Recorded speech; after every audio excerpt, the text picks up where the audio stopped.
Natalina. Daniel. Hey. Hi. Welcome back to the show, Nat. Oh, it's so fun to be back. It's like old times. Man, I tell you what, you're one of the long timers on the Edge television broadcast. Oh, heck yeah. We've done quite a few shows together, haven't we? Yes, and it is always fun talking to you. You're a kindred spirit, and you're out there. You got a good attitude about things, and yeah, like I was telling one of the guests, I said, if you make it through without hanging up on me, then it's a good night. Hasn't happened yet, Daniel. you haven't hung up on me yet, but hey, welcome back, Natalina. Man, you are getting involved in. You're sort of like I was mentioning the assets being activated in the Bourne conspiracy. You've sort of activated another phase of your life, getting involved with Mike Heiser over there at Peeranormal. Is that right? Yeah, isn't that cool? Dr. Mike Heiser has been so influential just in my understanding of, various biblical topics, theology. He's so knowledgeable about so many different things. And, I always point people to him if I want to give someone an answer about a really difficult topic that I'm not really prepared to answer. It's always, check out this article or this book or this presentation by Dr. Heiser, and it'll explain it perfectly. And to be involved in something as a co-host for a podcast with him, it's wonderful. I'm really excited about it. And it's a really cool topic. It's a really cool sort of setup, and really that only Dr. Heiser would really take on. Mm-hmm. Now, as I put in the bio, obviously grabbed from the website over there, but it says there's a different twist with paranormal, and that with what is generally considered, of course, paranormal, ghosts and various things, out-of-body experiences, near-death experiences, alien abductions, these types of things. But then the peer-reviewed part of it seems to be the new angle. Is that to add credibility, to challenge theses and opinions? How does that go? Yeah, well, I think a lot of people tend to look at Dr. Heiser as like a skeptic, which he's actually not. He has a supremely supernatural worldview as a Christian, and he delves into all of these different supernatural topics. But he has a passion for exploring these sort of esoteric topics from a scholarly point of view. And, with my show, your show, so many of us out here are talking about these various topics. And a lot of times it tends to be anecdotal. You have someone on who had an experience and they talk about it. But Dr. Heiser wanted to take all of these topics and really show that there has been a wealth of research done in scholarly academic circles on these very sort of arcane topics. And they've been tested. They've used the scientific method to test a lot of these different issues. And so we really only grab from peer-reviewed journals, and each show will sort of have a theme. We'll take on a specific topic. We'll all study up on that specific topic before we even start the broadcast. And then we just discuss it. We take the scientific data that's been, that's come from these different experiments. We talk about whether or not we're convinced, whether or not we, at the end of the day, believe that phenomena exists, or if it has been proven scientifically. And, and it's not to say that there's not validity to eyewitness reports, that there's not validity to personal experiences, or even laypersons who do their own research. But there's something, I think, really valuable about exploring these topics that are often sort of, even in academic, well, maybe especially in academic circles, kind of pushed to the fringes, to really dig down and see how much of this has been explored by people who with PhDs who do very, very skillful studies, and sometimes you're surprised by the results. Well, I'll tell you what, why don't we run that? Let's run a topic here, and let's just dive into. Let's just take ghosts, for instance, Nat.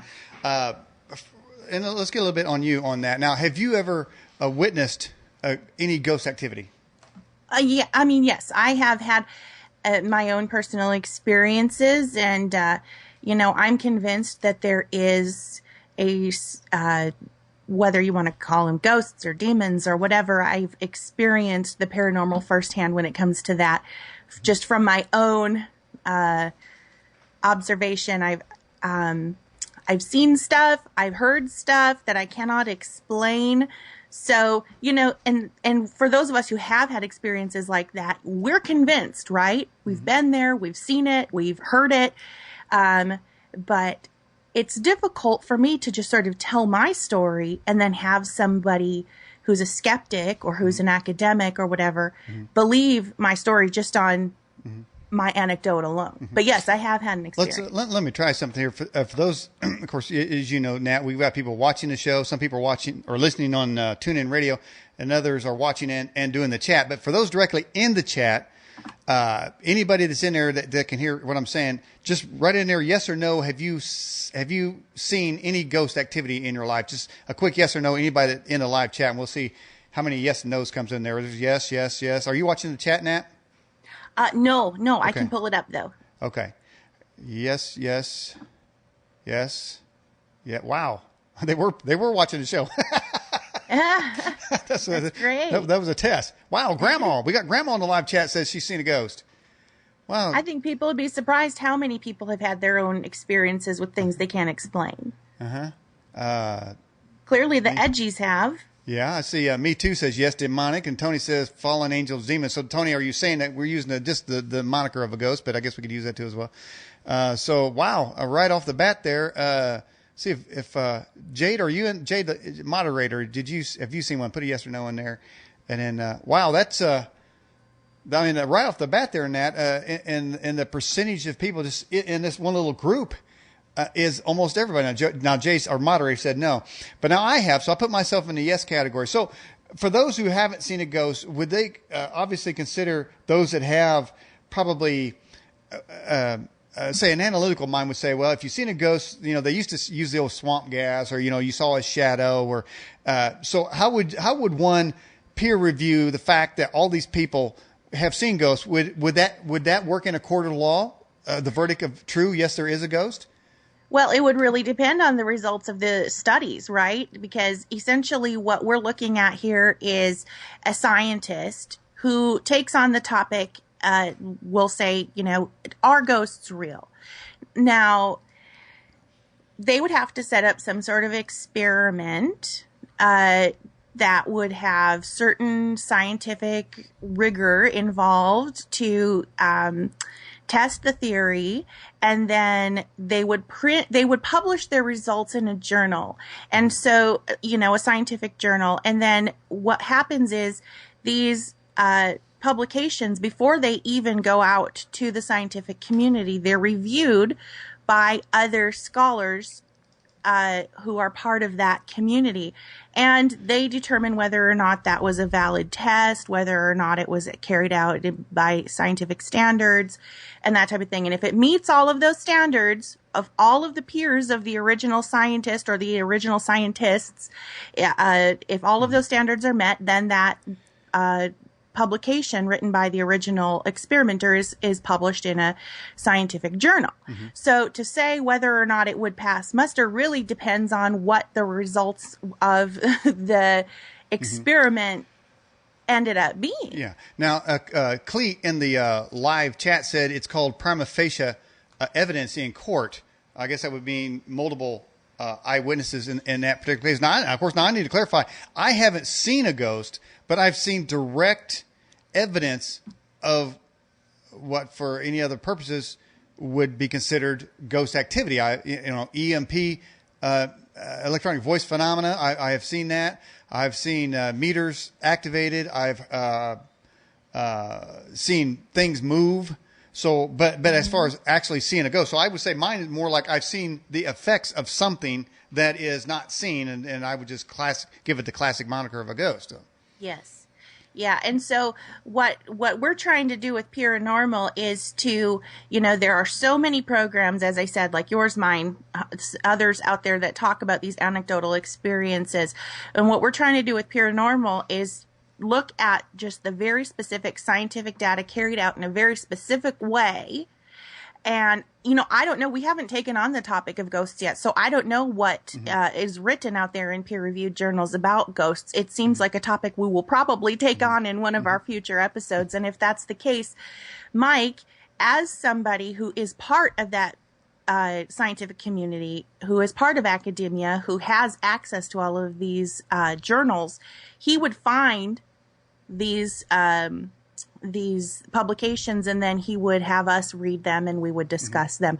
So it's very, very, on this show, it's very specific to the scientific data that was carried out in a very specific way.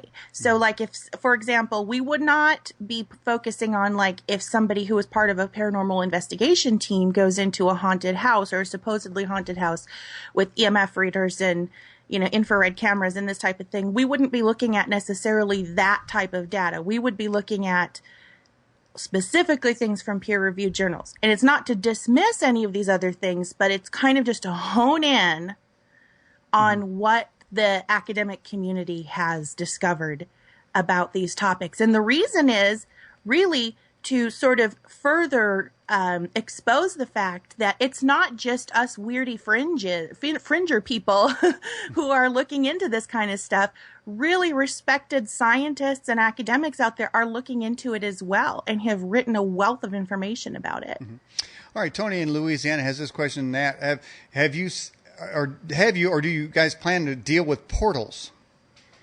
Oh, probably. We've only done 3 episodes so far. The first episode was sort of an introduction explaining what the show is to be about.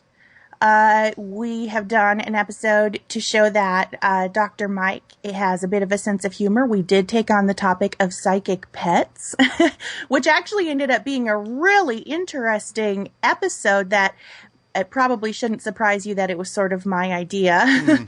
But the reason we took it on was because we found that there were scientific academic studies showing that some animals seem to have a bit of a precognitive or an anticipatory psychic ability. So we took that on in episode 2.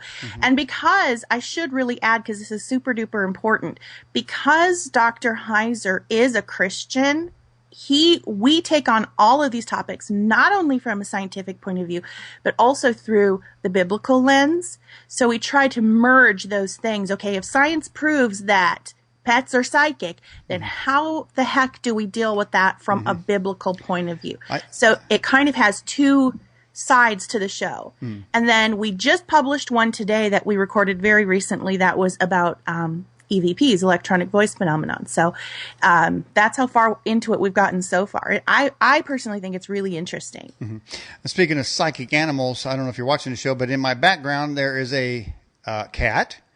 And this cat is brown with stripes and looking up at somebody with Is he a particularly fat cat? Yes, he is. He's sitting on a chair and it looks like he's really a controller, like he is really in charge. Yeah. You might know that particular cat. Now, is that cat psychic? Yep. Well, I actually in the show share a story about the fact that he seems to have a certain ability to anticipate timing. For example, if I have to get up in the morning at like 8 o'clock and I normally get up at 9, even though my routine would be to wake up at 9, on this one specific day, I have to get up at 8, and he seems to know, regardless of if I have an alarm set or whatever, he'll start trying to wake me up at 8 o'clock. And honestly, as silly as that sounds, I can't explain it. Can you? How does he know? Well, that's true. Now, and speaking of peer review, though, haven't they done investigations on particularly dogs about a owner coming back sooner than the scheduled time, and they have the film of a dog inside of a house getting excited, knowing that person. I mean, is that what we're talking? Would that be a peer review? Yeah, we focus really, really closely on that specific study because that was undertaken in a very controlled environment by qualified researchers. And the dog, I believe its name was JT, and it seemed to, I think they refer to it as return anticipating dog. And which is just a kind of a fancy way of saying that dog is psychic. But this dog would variety of situations always seemed to be able to anticipate ahead of time when its owner was going to be returning home. And they tried a whole host of different scenarios, switching up the times and switching up the locations and switching up the vehicles, all of this stuff. And the dog, I think it was something amazing, like 70% of the time would anticipate the return of the owner. So that was one of the main cases that we looked into in that episode. I see somebody in the live chat said, my cat always knows before I'm coming home. So I think somebody right there is saying that their own animal knows when they're coming home. Now I wonder if they vary up the time, if it would be a test though. Yeah, to see. They did. They varied up the time. They varied up the location of where the person was leaving from, morning, evening, duration, distance, all of that. The dog had sort of an exemplary ability to anticipate the owner's return. So then, once we explored, and I really encourage you to listen to the episode, it ended up being so interesting. But once we explored the experiments that were carried out, we then moved on to talking about, okay, so what does this mean? If this is true, then what does this mean? Or, what are some of the explanations? Is it really psychic, or could it have something to do with the, animals being able to tap into some sort of magnetic frequencies? There's a lot of different ways we can look at this, and we discussed a heck of a lot of it. It was really interesting. After Jesus died and was seen by the disciples, they were scared and they said they thought they saw a ghost. Why didn't they say they thought they saw a demon? It's really interesting, isn't it? I think you've had my friend and colleague Chris Putnam on your show before, and he takes on that specific issue in his book, The Supernatural Worldview. And you're right, the people of that time, they had a full understanding of what a ghost meant, a disembodied spirit of a human being. And it is interesting that they use that language, right? A ghost, because it means that they had an awareness of what a ghost was, and it didn't super duper trip them out that there was potentially the ghost of a man, So it is an interesting thing to consider. I mean, I don't know the answer, but it's definitely interesting to consider the language used. If peer review shows that there is empirical evidence that ghosts in fact exist, should somebody's worldview change as a result of that information? Not in my opinion, because I do not feel that the existence of ghosts is inconsistent with a biblical worldview. That's not me taking a stance one way or the other. I'm just saying that if ghosts exist, if the disembodied spirit of a human being is something that can on occasion make itself known, that is not inconsistent with a biblical worldview. In fact, there are some who would say that there's evidence of that in Scripture. Now, we're also very much admonished not to communicate with the dead. We're not to engage in necromancy or to use mediums and this type of thing. So that's very important. But is it possible? And would it change our Christianity or our view of the Bible? Absolutely not. Well, now, dead would be, for somebody to be dead, that would be subject to interpretation. And here's why. Because most people believe, certainly those of faith believe, that the person consists of an organic body and an eternal spirit. So is somebody trying to converse with the dead organic matter? Because the spirit is never dead. So therefore connecting to that or communicating with that spirit is not connecting to the dead. Well, debatable. Because the reason I say that is because those who have passed on, those who are no longer amongst the living, we are specifically told not to communicate with them. You see what I mean? So it doesn't necessarily say that it's not possible. In fact, Chris Putnam, again, he would say that, God does not trade in nonsense. So he would not admonish you not to do a thing that is impossible. Do you know what I mean? So if he says, do not communicate with the dead, it implies that it is possible to do so. The Lord would not tell us not to do a thing that's not possible to do, right? So it's interesting to ponder. So who would be the dead? I mean, some believe that when you die, you go, say, to a maybe a life review or the great judgment seat or some your assigned place in heaven. So who is it that's not making it there? Well, I think when we're referring to the dead, it's just anyone who has literally died. I mean, in this very specific sense of somebody who, in the flesh, has died and their spirit has moved on into eternity. That's the dead. Everybody goes somewhere, but they're all part of the dead. Where they spend their eternity is a different question, but I think we're told not to communicate with anyone who's passed on.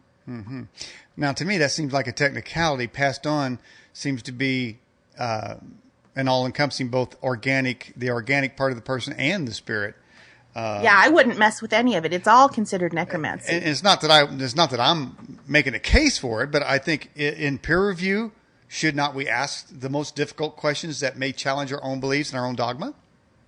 Oh, absolutely. I just think from a strictly biblical point of view, when it tells us not to communicate with the dead, I believe that it's telling us not to communicate with any spirit, anybody who has moved on past this present life, right? Okay. Let me ask you, did Jesus ever communicate with the dead?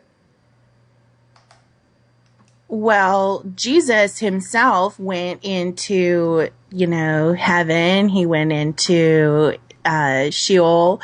Of course, he definitely made contact with people who had, but we can't put ourselves necessarily in being able to do those types of things. I mean, God is very clear. Well, it does say we'll do greater things, but I don't, probably not in that area. So I'm kind of with you on that. Hey, tell you what, here's a great question. It's for our own protection too. Okay. Yeah, I wouldn't trust them anyway. I mean, no. the dead, if they wouldn't they're not making any sense anyway. They wouldn't be dead.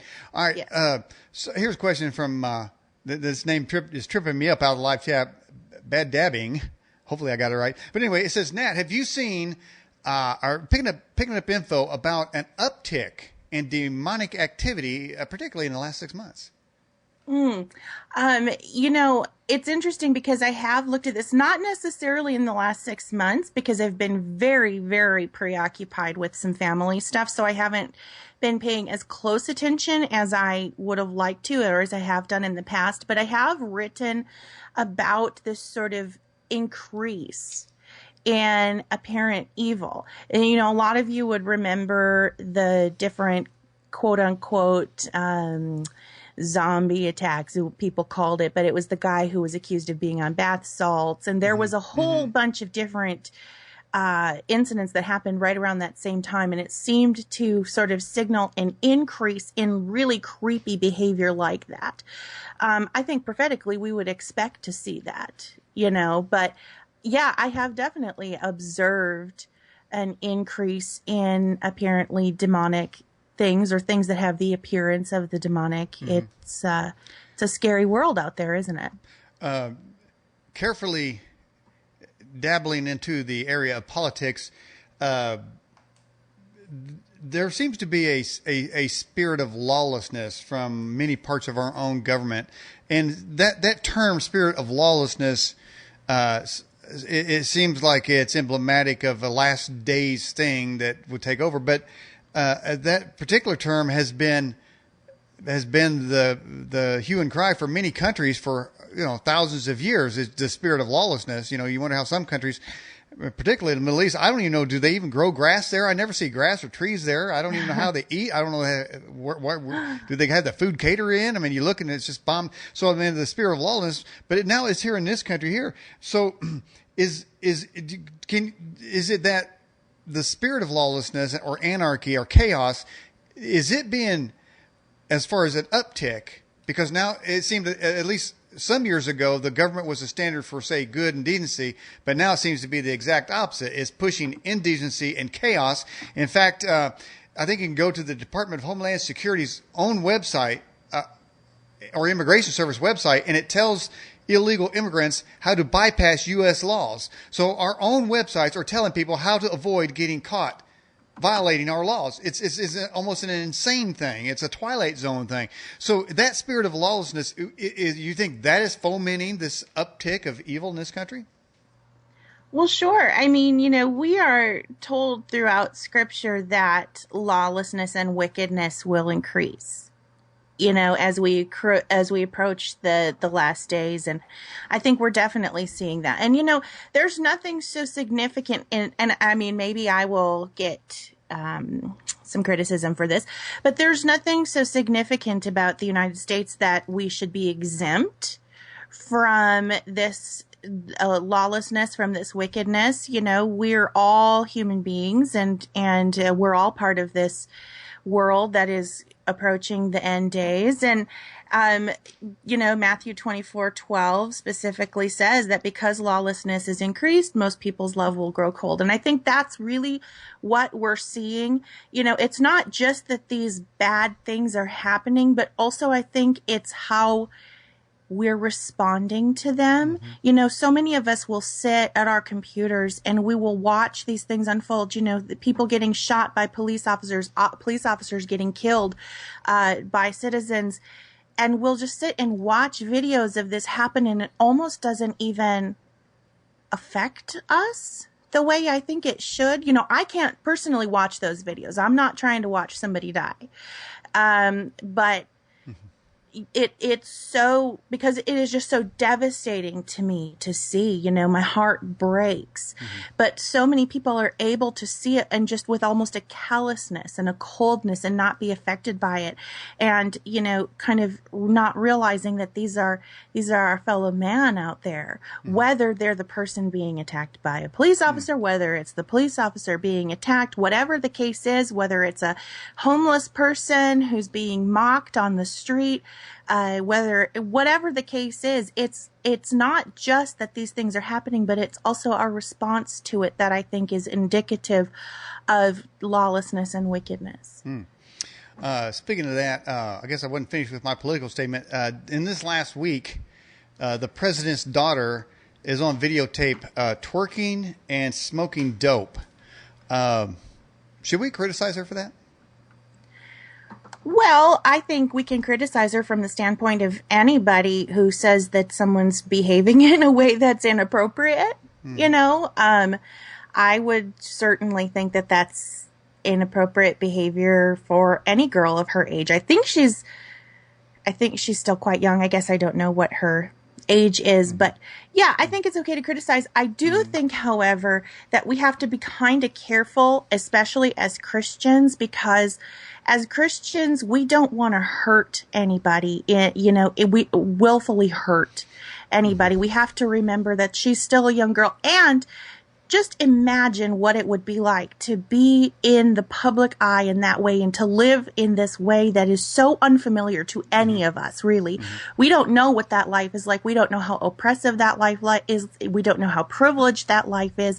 To be surrounded by bodyguards all the time and not be able to just hang out with your friends without being under scrutiny. So while I would say that it's okay to criticize that type of behavior, I would also be somewhat sympathetic to the poor girl. She's had a very extraordinary life that none of us can relate to. The First Lady of the United States said that Beyonce is an excellent role model for girls. Do you agree with that? No, I would argue strongly against that Beyonce is a great role model for How girls. does somebody's rationale come to that conclusion? I don't know. Maybe she knows something about Beyonce that we don't know. I would say just by Beyonce's, public behavior and a lot of the lyrics to her music, especially her newer stuff, is pretty disturbing. A lot of her her actions and that kind of thing. I certainly wouldn't let any daughter of mine idolize someone like that. Did you say she had herpes? No. That's what it sounded like. Probably does. But no, man. I don't know anything about. She does a lot of lewd acts on stage, and certainly her. I really don't know how the First Lady of the United States would ever come to that conclusion. And again, I'm looking at it from. It seems that biblically speaking, in the Old Testament, that when the people departed from God, that God would allow an evil king to take over, and then they would repent and try to straighten their life, and then sort of salvation or a victory would come to them, and then their faith would be renewed. It seems that maybe we have been assigned from the highest levels of government of all levels. And many believe that most of the governmental institutions have been weaponized against its own people. And is that, do you think, and I know this, I don't know if this is a peer review type of thing, but is it, does it correlate with those Old Testament things that when the people depart, they get those leaders assigned to them? Those type of things? Yeah, I mean, certainly you can just observe, especially Western culture, the obsession we have with celebrity. And it's not very wholesome, is it? I mean, I would be straining to think of any really super famous pop culture figure right now who's extremely wholesome. Most people are interested in the ones that are out there engaging in questionable behavior and, having very disturbing lyrics to their music and that type of thing. I think that is indicative of the direction a culture is going. I also would say that I would put a caveat on that and say that when we're looking at celebrities too, we have to remember a lot of times just how controlled they themselves are and who is controlling them from behind the scenes. I think it bears even more responsibility than the person who is actually in front of the camera or in front of the microphone. Oftentimes they are far more controlled and have far less say in their own activity than we would like to believe. But yeah, sure, the culture's sort of obsession with unsavory things, I think, is pretty indicative of, once again, like we were talking about, lawlessness and wickedness increasing. Mm-hmm. And I'm wondering if the titles of the topics that you guys are going to be getting into over there at Peeranormal, ESP, near-death experience, do these things in any way show a connection between what's happening in the end times and what's happening in those particular esoteric fields? Like, say, is there somebody controlling our government? Could it be, say, aliens or ghosts or something like that? Do you think will be a crossing of the stream, so to speak, in those, or will they always be separate? Well, I mean, there could be, in the sense that, prophetically we're told that in the end times, these sort of supernatural things will happen. People will have visions and dreams. And so sure, there could be a connection there to an increase in supernatural activity and biblical prophecy. Absolutely. I think that that's a really important angle to look at it from. So I think as we kind of go into these various topics, we will kind of examine whether or not that is, if that applies. Mm-hmm. There's also the possibility that some of these things we will find are a little bit more natural, so to speak, than we ever realized. As I said, one example would be if there's a psychic ability. Is it truly a supernatural experience in the sense of it's spiritual, or is it something that's maybe affected by being able to tap into geomagnetic frequencies or something along those lines? That's kind of, we're going to be talking about that type of stuff primarily. Just seeing whether or not we can sort of classify something as supernatural or spiritual in nature, or if there is a scientific explanation for it. Okay. All right. This question from Jade, our moderator. She says, Nat, what do you think they're up to at CERN? Oh my goodness. Well, you know what? I don't know. I think if you're going to have a statue of a supposed god of destruction outside your building, you can't be up to too much good, right? I mean, I wouldn't think so. I think that the things that they're doing at CERN, just, if you take it at face value and you eliminate all of the speculative stuff and you just take it at face value of what they are on record as to what they're trying to accomplish at CERN, it's all potentially very dangerous and destructive. So even just at that level, it's concerning.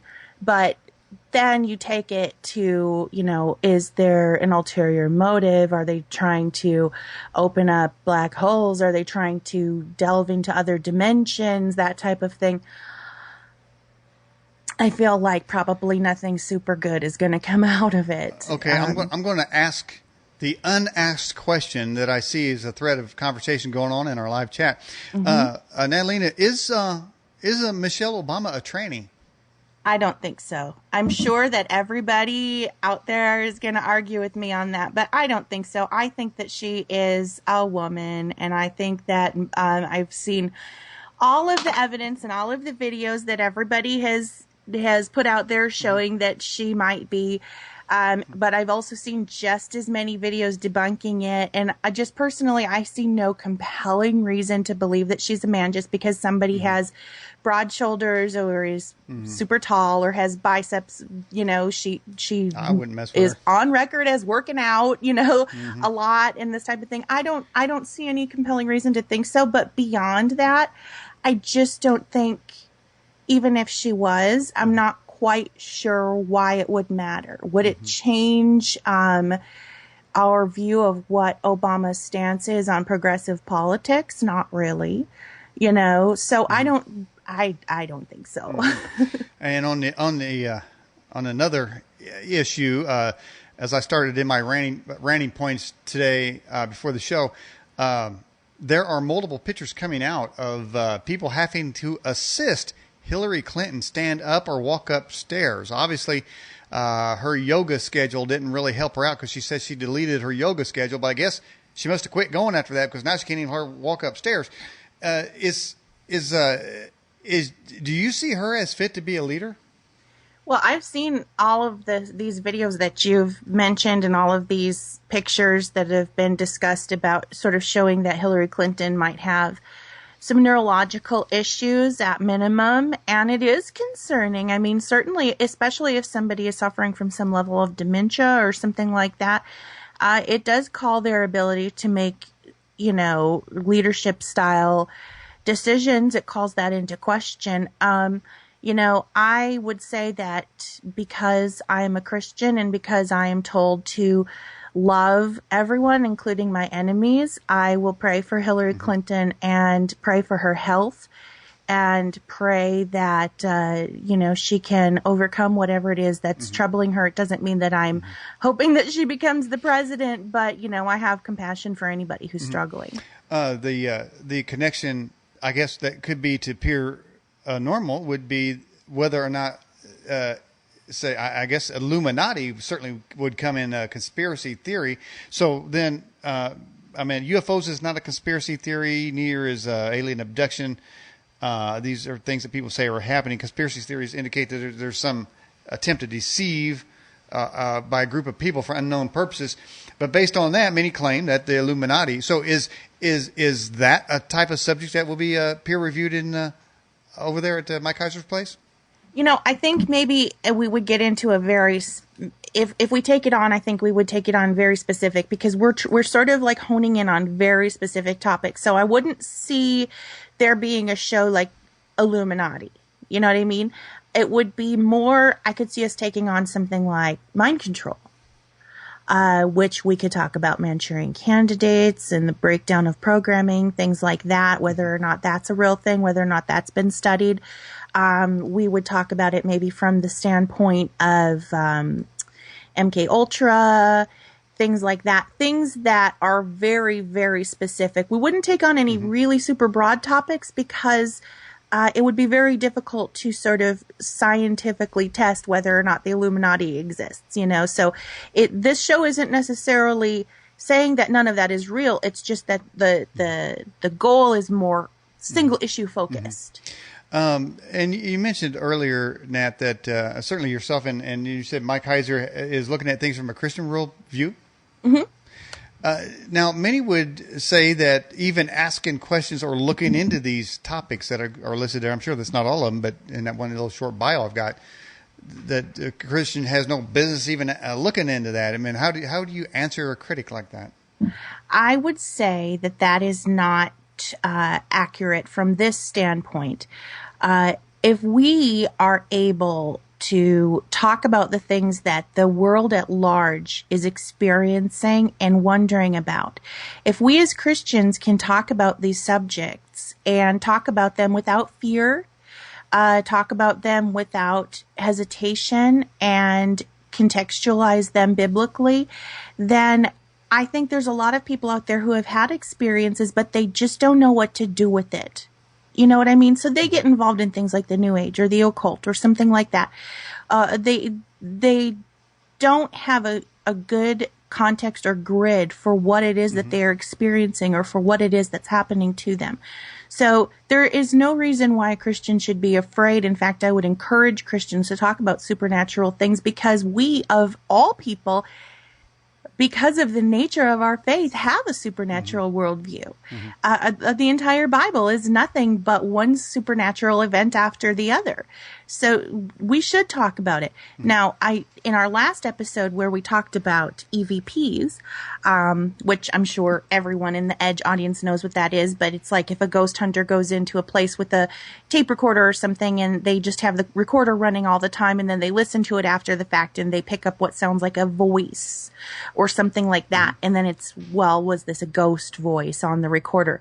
So in that episode, I did point out, though, as Christians, we probably shouldn't be engaging in trying to obtain that type of evidence ourselves, because, again, if you're walking into a place with a recorder and you're saying, you know, if there's any spirit in here, please communicate with me, put your voice on this recorder. If you're doing that, you're engaging in necromancy, in my opinion, because at a very basic level, you're attempting to communicate with the dead, which we're told not to do. But to take this evidence and look at it and determine if it's a real thing or not, I think that's a worthy topic for Christians to take on. So how would you handle that then? Would you say you're looking to see if that does exist? But you're not looking to do it. You're looking to see if that exists. Yeah, I wouldn't ever do that. I wouldn't put myself in that situation to go and gather that, you know, to try to talk to a ghost or anything like that. I would not personally do that. But I am perfectly fine with Christians taking on the topic of, you know, is there evidence to suggest that these spirits are communicating with people? You see what I'm saying? Yeah. It's okay to look at that evidence, because there are people out there who are having these experiences. They're gathering this evidence and they just don't know what to do with it. Why not invite them to examine it through a biblical lens, because the Bible does have answers for all of these things, and Christians shouldn't be, of all people, we shouldn't be afraid of it. Now, of course, it is that we look at it as if, say, if you have electronic voice phenomena recorder, that it's always a ghost. And then, of course, many would say, if you're hearing something, if you're getting something, you're communicating with the dead, or you're talking to a ghost.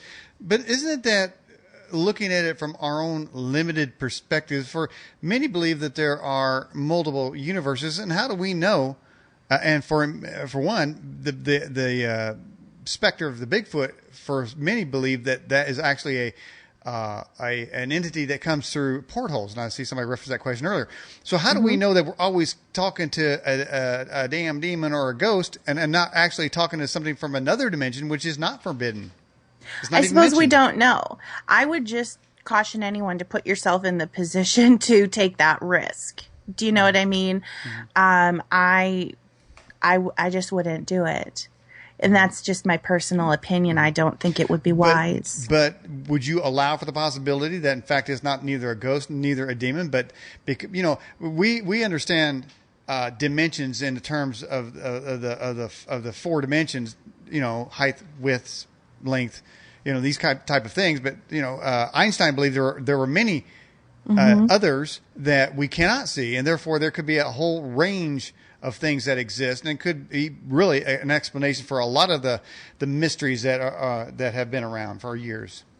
Yeah, I know you have had my friend Josh Peck on your show before, and he explores all of this through a Christian lens in his research. Quantum Creation was one of the books that he wrote, and he's got a show that he does on Skywatch TV now that tackles these sort of really deep discussions about dimensional realities and stuff like that. He is so good. I wish he was here. He could just answer this question so easily. It's not my forte. I tend to believe that any dimension outside of the one in which we exist is a spiritual dimension. If it's heaven or it's eternity. These are dimensions that we're probably just not meant to be interacting with, just in general. And that's just my opinion. Okay. Hey, now we're at the top of the hour. We take a 5-minute break here. We keep you online. We just turn you down. So tell the folks what they'll find over at Peeranormal and even on your own website if you like. Cool. Well, if you go to peeranormal.com, and obviously it's called Peeranormal because of the peer review aspect of it, you will find our first 3 episodes, the third of which was just published today. The first 2 episodes were just Dr. Mike Heiser, myself, and Trey Strickland, who is also the co-host of the Naked Bible podcast with Dr. Heiser.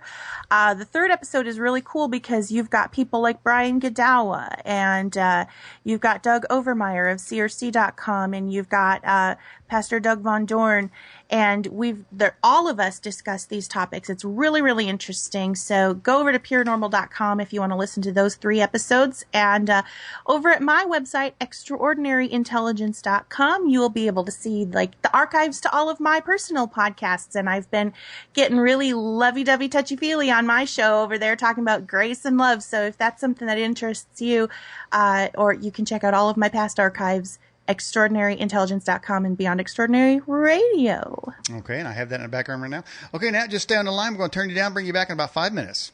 All right. All right, here we go. All right, everybody, you're watching or listening to the Edge television broadcast. On our Newsmaker line tonight is, of course, the one and only Natalie. And be sure to stop by those websites she just mentioned too. The links are in her bio section. We're going to take a 5-minute break. We'll be right back. And welcome back to the Edge television broadcast. My name is Daniel Ott. Tonight we have on our Newsmaker line Natalina. If you missed any of the exciting first hour of the broadcast, it will begin to replay in our main player. We'll extract the high definition video and put it up in our YouTube channel. You can subscribe to that. We'll also put it in our podcasts as well, and we'll put it in our TuneIn Radio playlist. Our TuneIn Radio programming plays the Edge series of shows 24 hours a day on any device across any platform. That's why I like TuneIn Radio. I listen to myself when I'm out in the yard, man. I got Wi-Fi and I got my phone, and I got to just put in a TuneIn Radio program. So there you go. If we haven't had a guest on the program you'd like to see, drop me a line at edgeam@yahoo.com. We'll try our best to get them on the show. Or if you have a particular topic of interest that we haven't covered these many years, you can suggest a topic as well, and we'll go out there and find a guest that is qualified in that category. Now let's go back to our Newsmaker line and bring back with us Natalina. Natalina, are you with us? Hello, Nat. Can you hear me now? Can't hear the audio there. Hello, Nat. Can you hear me? I'm here. Can you hear me? Oh, there you are. Wow, man, I thought a ghost abducted you. No, I just muted my mic. Oh, well, hey, and speaking of ghosts, now, when we're talking about, and we were just using them really as a main type of, to look at how you Peeranormal would look at a particular subject. So that's obviously not the only one you cover, but some people believe that there are what's called a ghost in the machine, that there's entities that are actually on the internet and maybe coming through a website or through electrical devices. I don't know if I'd qualify them as a ghost more than an entity. Is that something that would be covered, that type of topic there? Maybe it's, for me personally, when I think about a ghost in a machine, I think of it sort of more in relation to transhumanism. A lot of researchers are looking at transhumanism from the perspective of robotics, artificial intelligence, that type of thing. I always wonder, if artificial intelligence was sufficiently advanced, why would it even necessarily need a robot body? Would it not just sort of go into the ether of the internet and exist there where it would have access to all of that data? But it is an interesting question because, at what point does artificial intelligence, when it becomes self-aware, when it becomes sentient, is it necessarily a consciousness that was developed through extrapolating data, or is there always inherently going to be something spiritual attached to it? I tend to believe yes. I tend to believe that it's going to be spiritual because human beings obviously can't create life. Only God can do that. So, but we certainly can have deceptive spirits who can inhabit a robot or a computer or that type of thing and make itself appear to be artificial intelligence. What causes something to be self-aware? Well, that's a big question because, some people might say that like a dolphin is self-aware or an ape is self-aware or, or even a robot could become self-aware. Some people would argue, but I think what it boils down to is whether or not something has been given the breath of life by our creator.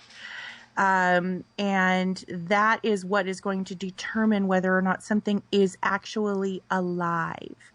I think you can, with robotics, with computers, you can come up with like a close approximation of life, but you cannot make something come alive unless you're God.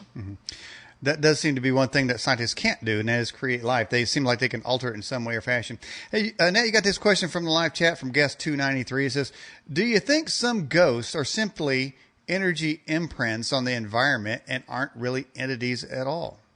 I've really given a lot of thought to that, and I think there's a valid case that could be made of energy that is sort of imprinted on a specific place or space. I think that that's worthy of examination, and I think it's quite possible, if something particularly tragic, for example, happens in a house, could that tragedy or the emotions that arose from that tragedy sort of imprint itself on the space? Maybe so. I wouldn't dismiss it. Well, the Bible says that the devil is a prince of the power of the air. I wonder what that power is. What that is, I was actually going to bring that up when you mentioned about computers. You have probably experienced this as much as I have, especially when you have a guest who's coming on who's going to be speaking about particularly spiritual matters. You end up having computer issues, you lose connection and that type of thing. And there's a lot of people that argue that because the devil does have that dominion, that potentially it would make sense that the demonic would meddle with things that are electronic, things that have to travel through the air, so to speak. As far as peer review, though, there have been people who have taken camera equipment to haunted houses or areas and have their battery packs drained. Would that qualify as a peer review? Well, not necessarily, because the peer review is specifically referring to something that's published in a scientific journal. Oh, okay. So if the scientist, for example, takes a camera into a place and captures something anomalous, they would have very specific scientific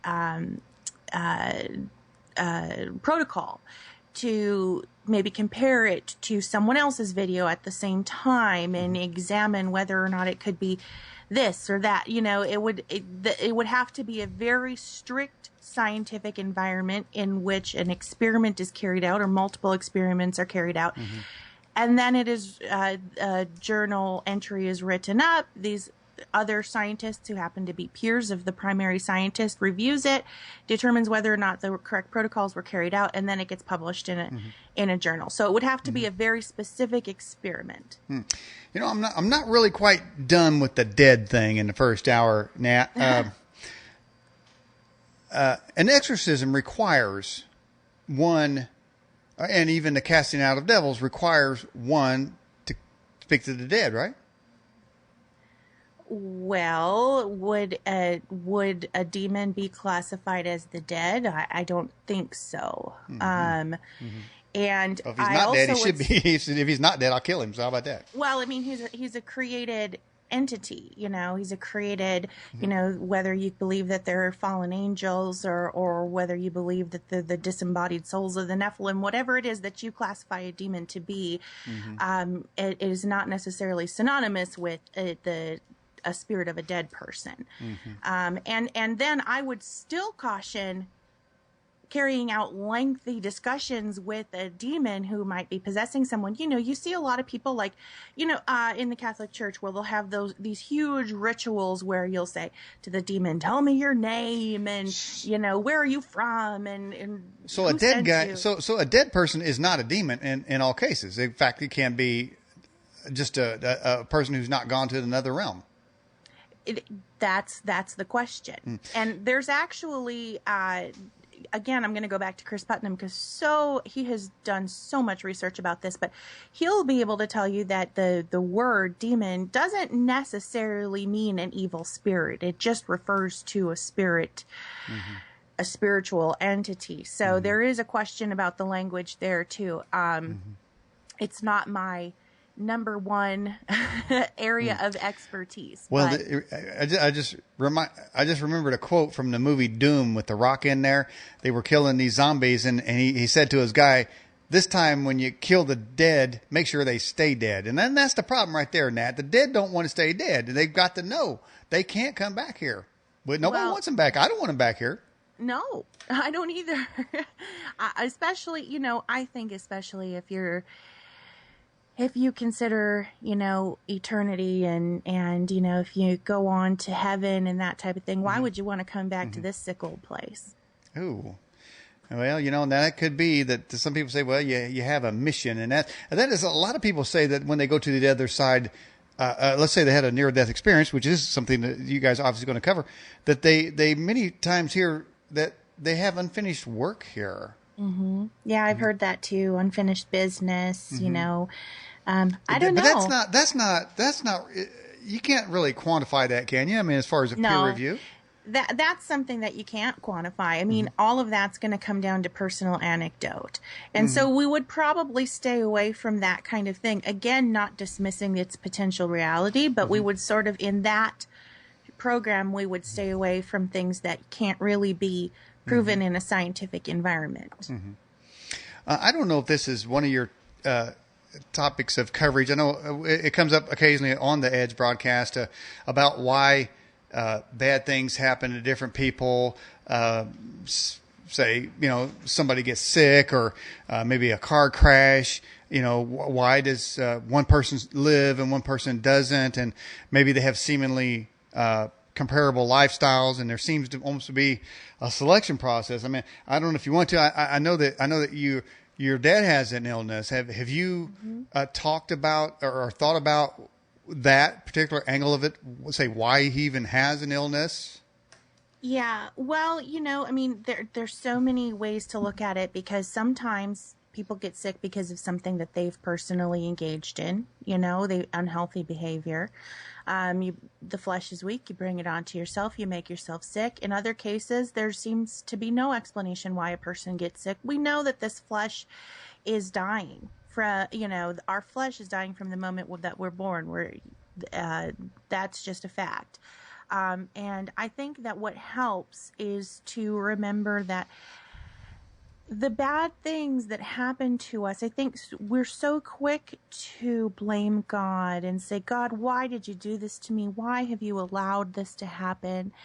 And when in reality, I don't believe that God is causing these things to happen to us. I think that we are told that Jesus Christ is there to help carry us through our struggles and through our burdens that happen because we are currently in this weak flesh. And so rather than sort of lamenting how or why something happened to us, I would rather look at it from the standpoint of who it is that carries us through when these things happen. If we lean on Jesus, we know that, his yoke is easy and his burden is light, and he's going to help you through all of these dark times. And I certainly know that that's true in my experience. Mm-hmm. What type of illness does your father have? Well, he's experienced a variety of things. This has been an ongoing issue for years. He's had strokes. He's had neurological problems. It's been one thing after the other. But I'm happy to say that he is on a wonderful trajectory to recovery. If I may, I'll just talk about the fact that, although this has been going on for a few years, this past spring into the summer has been the worst of it. He became so ill that, my dad is usually around like 160 pounds. Mm-hmm. He got down to like 108 pounds. He was not eating. He had no appetite. He was emaciated. That caused him to have a whole host of other issues, lots of brain damage. He ended up getting so sick. I think you and I have spoken privately about how I've had this plan to move to Arkansas for quite a while, and I was really on the cusp of it, is about ready to go, and my dad got really, really sick. So I had to make the decision, do I go to Arkansas where I really, really want to be and start this new life, or do I go and take care of my family? And I chose to postpone, not cancel, but postpone my trip to Arkansas, my move to Arkansas, to spend some time over the summer helping my daddy. And, he was really sick. I got here just in time to get him into the emergency room, and he was admitted to the hospital. He spent about a month in the hospital, actually over a month, and then he went into a nursing home facility. At one point, he was so ill that he almost died. I had a doctor come to me and say that, the compassionate thing to do would be to let him go. He was hooked up to a lot of machines. He wasn't accepting even food through a feeding tube. His oxygen levels were terrible. His brain was awfully damaged. He was about as close to death as a man can get. And they said the compassionate thing to do would be to let him go. And, I had been engaged for that entire month in prayer for my daddy, and I became so convinced that the Lord was going to rescue him from this. And I made the decision that we weren't ready to let him go yet. So they put him in the intensive care unit, and where he was hooked up to a ventilator. He wasn't breathing on his own. He had become septic. He was very, very ill. He wasn't expected to make it, and he was put into a medically induced coma. And it was not even a one day at a time situation. It was from hour to hour. He would probably, we would be losing him. And about a week later, despite everybody's protestations, after I spent every single night in the ICU, praying with him, holding his hand and praying with him, and I would sing to him. I would sing Johnny Cash music to him, and I would sing gospel music to him, and I just knew he could hear me. I just knew he could hear me somewhere in there. And I would sing, that song, do Lord, oh do remember me. I would sing that on behalf of my dad. Mm-hmm. And about a week later, his eyes just flickered open, and he started getting better. He started getting stronger, but then they told us he would never walk. He would probably never eat normal food again. He would always be on a feeding tube. He would always be in a wheelchair. And we just kept praying, had about 10 different pastors come in and pray with him. And, the Lord in his goodness saw fit to bring my daddy back from the brink of death and shocked everybody. No one can explain it. Nobody can explain why he got better. He just did. And despite all of the brain damage and despite all of the physical damage, he got better. And not only is he eating normal food, he's walking with the assistance of a cane. He's going to physical therapy, and every single day, every step he takes is a miracle from the Lord. He's better. He's getting better. And it's been a difficult process. It's been trying on my heart, but I'm so thankful to the Lord for making it possible for me to be here through these months to help and to be here, because I've witnessed God at work. I've witnessed him hearing and answering prayers. I know so many of the listeners of my show had been diligently praying for my dad, and we know where two or more are gathered in prayer, the Lord Jesus Christ is there in the midst of us, and it's a true testimony to the healing power of our Lord, and you know, sometimes you just have to make the decision that no man, whether he's a doctor, whether it's a nurse, whether it's a therapist, there is no man on this earth who can tell you whether or not someone is going to die. Only God gets to make that decision, and I decided to not believe the men who told me that he was going to die, and I leaned on the Lord, and my dad's better. Praise Jesus, he's better.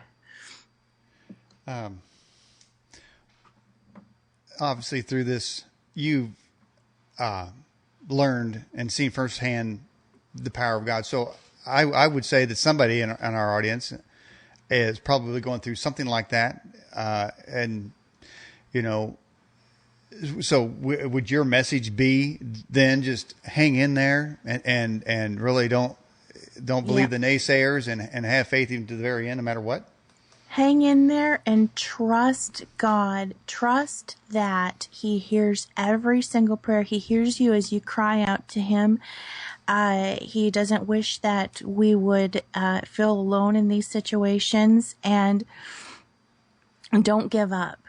You know, I will admit, because I'm a human just like everybody else, that moment when that doctor said to me that my dad was going to die, I got mad. I got really angry, and I got angry at God specifically. I mean, we had it out because I had felt so strongly that there was going to be healing here. And then to hear that, I got so mad. But then I realized God didn't tell me my dad was going to die. This man did. This man who has a medical degree told me that my dad was going to die. God never said that, so I'm mad at God.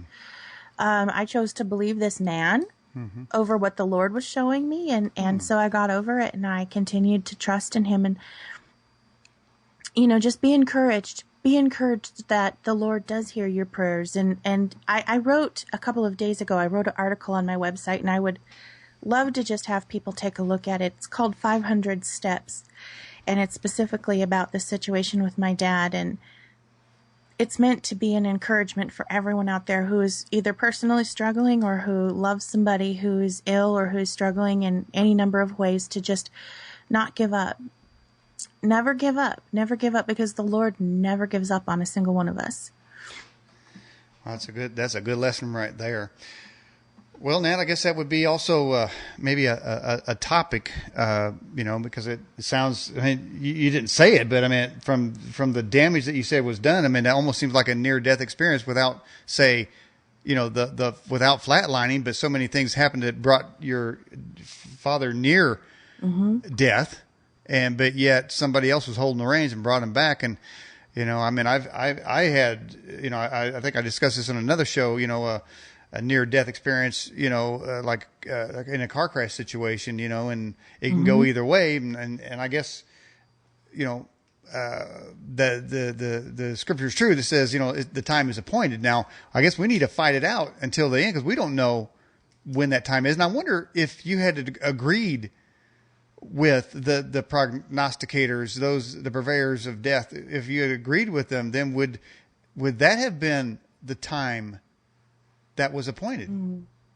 I don't know. That's an interesting question, isn't it? I don't know how much effect that would have had on the situation. I mean, it would have involved taking him off of his IVs, taking him off of his oxygen, you know, but again, I can't even speculate, because we've got a mighty God. And, you know, I mean, if he wasn't ready for my daddy to die, Would those machines even matter?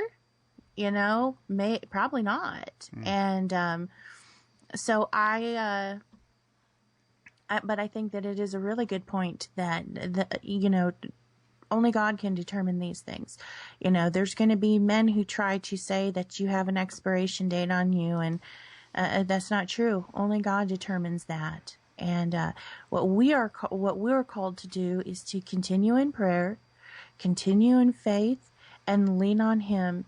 And we're told that if we ask anything according to His will, we will have it. And I think another really important thing, because I've been asked this before, and it's kind of a tricky thing, but I think it's worth considering. I've been asked before, what if you believed with all your heart your father was going to get better, but then he died? Would it have shaken your faith? And that's a fair question, isn't it? I think that's okay for people to ask that question because, they hear someone like me saying, I had ultimate faith that he was going to be healed, and he was. But what if he wasn't? Would I have stopped believing? I have an answer for that. Yeah, I would love to hear it. Well, it's recorded that that one had faith, believing in the city, having not received the promises, died in faith. And unto him was appointed greater reward. So God wants us to have faith, even though we may not receive in this life the results of that faith. It's important that we believed, and there are rewards on the other side as to the measure of that faith. And that faith, I believe, demonstrated would strengthen others who would be able to have an alteration in what was going to happen. So there are many more things that happen just because somebody dies. For one, it's a demonstration of faith, and God wants us to have faith even though having not received the promise of that healing, there's some greater reward coming. And there's a really, really good example of that in the Bible when we talk about Meshach, Shadrach, and Abednego, when they were thrown into the fiery furnace. And they were told, you will be thrown into this fiery furnace unless you, deny your God and you worship this idol. And they had faith that the Lord would pull them through that situation. But the interesting part is that they also said, if it does not come to pass and we die, this is a giant paraphrase, I don't have it in front of me, but, if we die in this fiery furnace, if that happens, we still will not bow down to your gods. So there's like kind of a colloquialism in Christian circles where people say, pray for all these things, pray for healing. But if not, he is still good. And I think you have to pray about things with that. If not, it's exactly like you're saying, Daniel, he is still good. And the rewards after all of this for an enduring in faith are far greater than anything we can imagine. Hey, is cancer a disease from the devil? Let's just put it out there. Wow. There's a variety of ways to look. It certainly feels evil to me. I think we can bring some things onto ourselves. Whether you're a smoker, you can bring lung cancer onto yourself. If you're a drinker, you can get liver cancer. If you eat terrible foods, that you can get stomach cancer. Much of this we do bring onto ourselves, but can the devil make us sick? I think so. I think we can rest assured that he's an intelligent evil and he knows how to break us down. Now, it's not likely that the devil-causing illness would appear in a scientific journal, is it? Yeah, and absolutely, you would not expect to see in a peer-reviewed medical journal that with all of our findings, we have come to the determination that Satan gave this person cancer. Of course, academia isn't going to necessarily look at it from that standpoint. All right. So then going down that list of the things that you guys will be looking into, out-of-body experiences. Now, how does one quantify that in a journal? Well, and actually, I will say that most of this stuff, I personally haven't read what the peer-reviewed journals have to say about them. This is kind of how it works.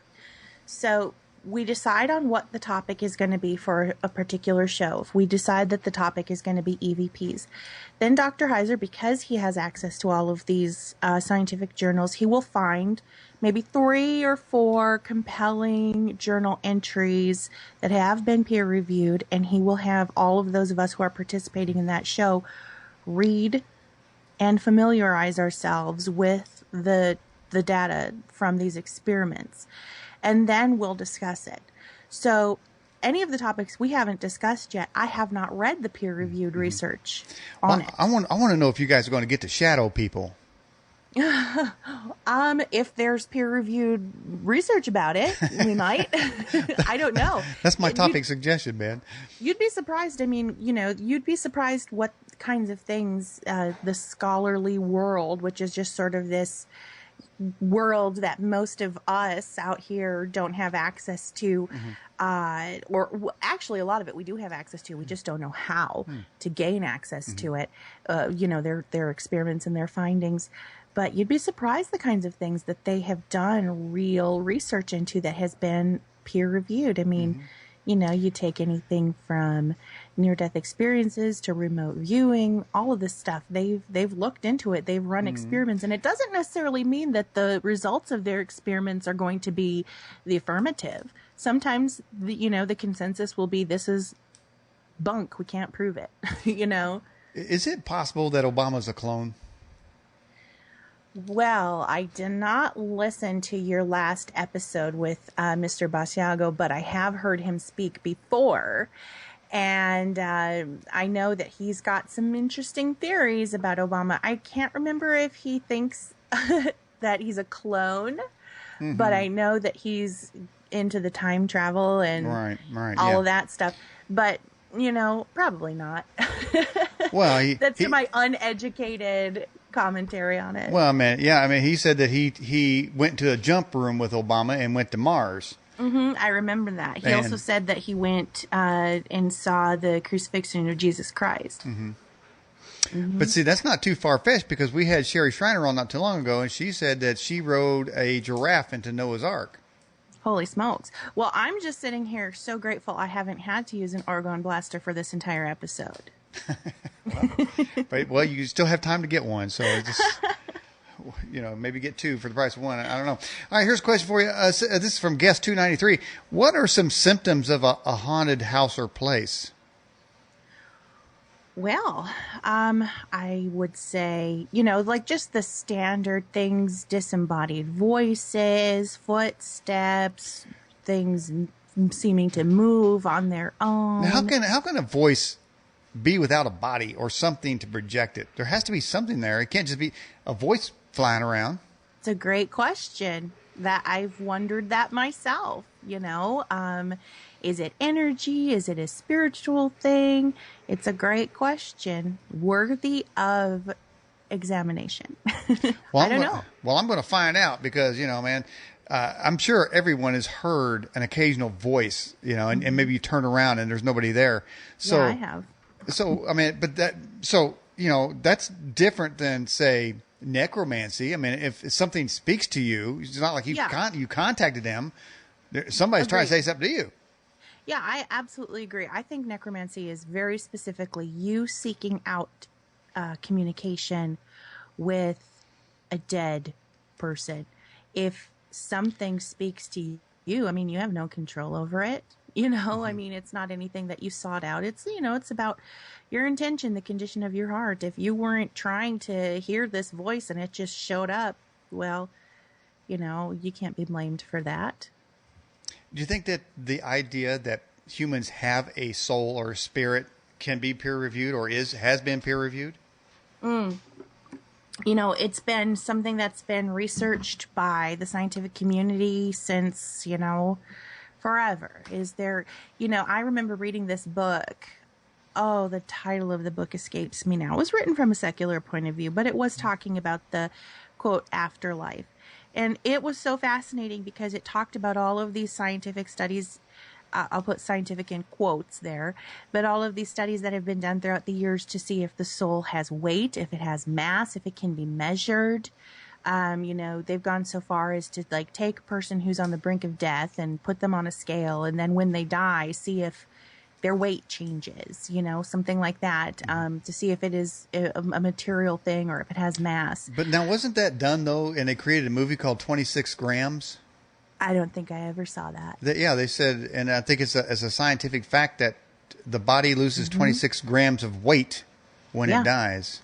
Yeah, I've read about that, the results of that, and it's compelling.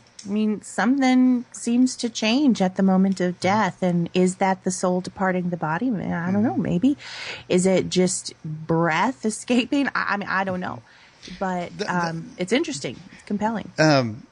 Out-of-body experiences, UFOs, Bigfoot, alien abduction, cryptozoology. Do you think there might be a central tie-in to all these things? Well, I think ultimately it sort of all falls under the umbrella of the supernatural or the paranormal, which are two different things. Paranormal would just be something that happens outside of our normal understanding, our given realm of reality, maybe just something that hasn't been given a scientific explanation yet, whereas supernatural specifically implies that there's something otherworldly, spiritual, attached to it. And I think that all of these things can fall under that umbrella potentially of one or the other, either supernatural or paranormal. And if they fall under the umbrella of supernatural, then I think they are all tied together as having a spiritual cause and effect. Something that's paranormal may ultimately just end up having a very natural explanation, but it's all part of God's creation. So I kind of tend to look at everything through a supernatural lens. And that is a key there. I think some people spend their entire life not aware that there are spiritual activities going on all around. To me, that makes for a more exciting life. And I think, the Bible says something about exercising your spiritual gifts and your spiritual senses, and perhaps you'll be able to pick up on those things. And I think God's a supernatural God. So why wouldn't he want us to be aware of the supernatural happenings going around? And maybe perhaps there's some benefit or some good that can come out of that. Don't know what it is just yet, but I'm sure it is. Yeah, I think being able to have a supernatural worldview is crucial to our faith.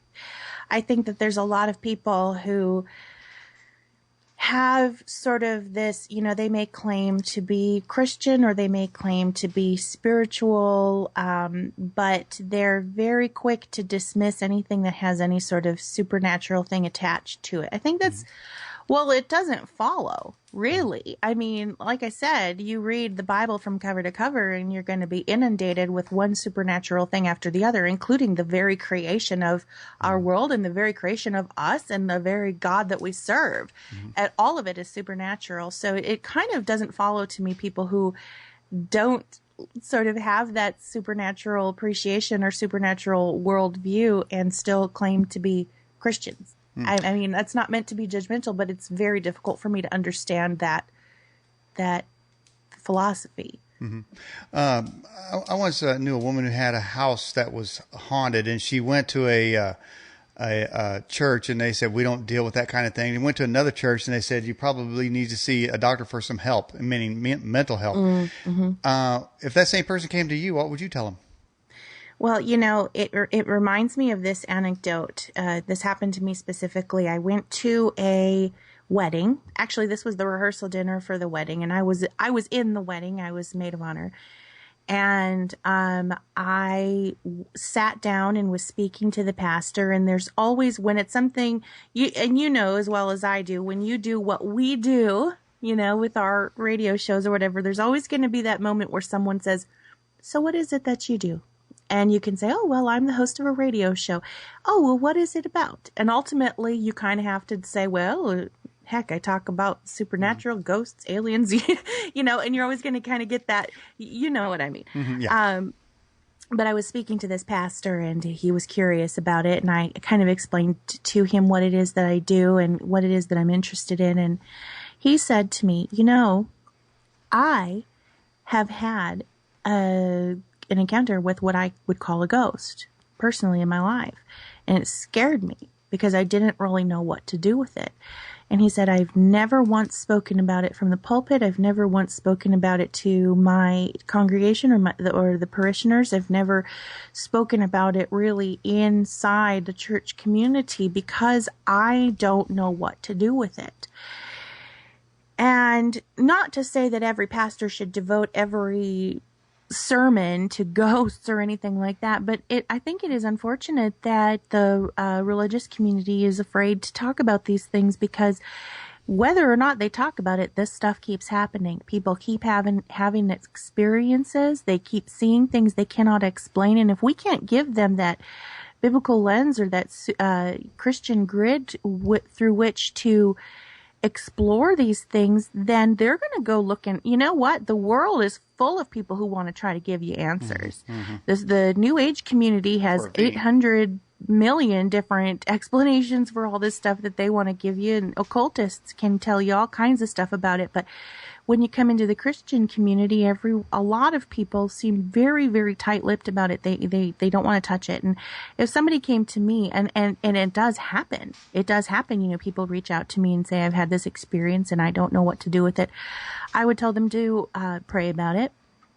I would tell them to, try to understand what the Bible has to say about the nature of our reality, and ultimately to know the power that you have as through Jesus Christ to cast out these things that are troubling you. I mean, really, we do. We have that ability to just literally, you don't have to have a big ritual, a big ceremony. You can just say, in the name of Jesus Christ, go away. And evidence suggests that is the most effective way to get rid of these things that are burdening you and that are troubling you. I would give them that advice because, the worst thing you could possibly do is say, you're crazy, go away. That's not helping. So as you look at the peer review part of these esoteric subjects, do you have any concern that you might be opening up a portal or a platform for something to work in your life that you don't want? No. No, I'm not concerned about it at all, because I'm only looking at these things from an objective point of view. I'm not dabbling in anything. In fact, what I do is I warn people to stay away from it. Stay away from trying to collect EVPs. Stay away from ghost hunting. Stay away from Ouija boards and all this crazy stuff. Stay as far away from it as possible. All I'm really trying to do is tell people that there is a supernatural and spiritual reality in which we live, and to ignore it is to our detriment, actually, because it makes us less equipped to handle it when we encounter it. Now, did Michael Heiser, did he contact you about this project? Yeah. He reached out to me, told me that he had, Mike and I have known each other prior to this, and he reached out to me and told me that he had a new project he was working on, and he explained it to me, and he said that he wanted to do it where he had a few different co-hosts to discuss it with him, and asked me, I would have to ask him why he thought that I would be the gal to do it. But for whatever reason, he was interested in having me be part of the show. And of course, I said, yep, I'll do it. I'm happy to do it. So now, is this broadcast in podcast form? Yes. We do pre-record it. And it's kind of a rotating cast of co-hosts. The people who are always going to be part of it are Dr. Michael Heiser and his co-host Trey Strickland, who, like I said, also does the Naked Bible with him. And then so far I've been part of every episode. Oh, and then there's people like, Brian Godawa, Chris Putnam, a whole bunch of other people that will kind of rotate in and out depending on whether or not that's something that they feel like participating in. But it's just a podcast that it's probably going to come out a lot more frequently than it has been so far. We've kind of just been ironing out the details of it so far, but It's really good. You know, Dr. Michael Heiser, he's the guy to go to if you want someone who is he's not going to sugarcoat anything. He's not going to sensationalize anything. He's going to just give you the facts. And I appreciate that. when you look at people like Tom Horn or Mike Heiser or Chris Putnam, maybe even Josh Peck, maybe yourself, do you see a sort of an evolution in maybe not acceptance of different things, but more of an openness to question things, almost like getting rid of the shackles that kept us from even asking questions, and though the world's searching for answers. But do you sort of see like a number of folks just sort of breaking free from the dogma and the stereotypes of, say, dogmatic beliefs, to not maybe embrace these kinds of things, but to acknowledge they exist and to study them in a way that seems to be new because it's never been even allowed. Mm-hmm. I think that if you look at the early church, they had a very supernatural worldview. Everything was supernatural to them. Even whether you're talking about people who are featured in scripture or shortly thereafter, they had a very supernatural worldview. It wasn't even a question. I think it's as time has marched on and we've become kind of cynical or we've become kind of afraid, a lot of this discussion has left the church. I mean, the church at large. And I think that there are a lot of people out there who just kind of recognized this and also recognized, polls show time and time again that whether you're talking about people in the church or whether you're talking about strictly, secularly minded people believe in this stuff. They're experiencing this stuff. They're seeing UFOs. They're having ghostly encounters. They're encountering things that they cannot explain. Whether the church talks about it or not, that fact remains. And I think that there's just been a group of people who have recognized that and noticed that there was a void that needed to be filled to give a Christian response to these things that people are. Well, for instance, the thing about the Nephilim and different things. Well, that's been in the Bible since the Bible's been around.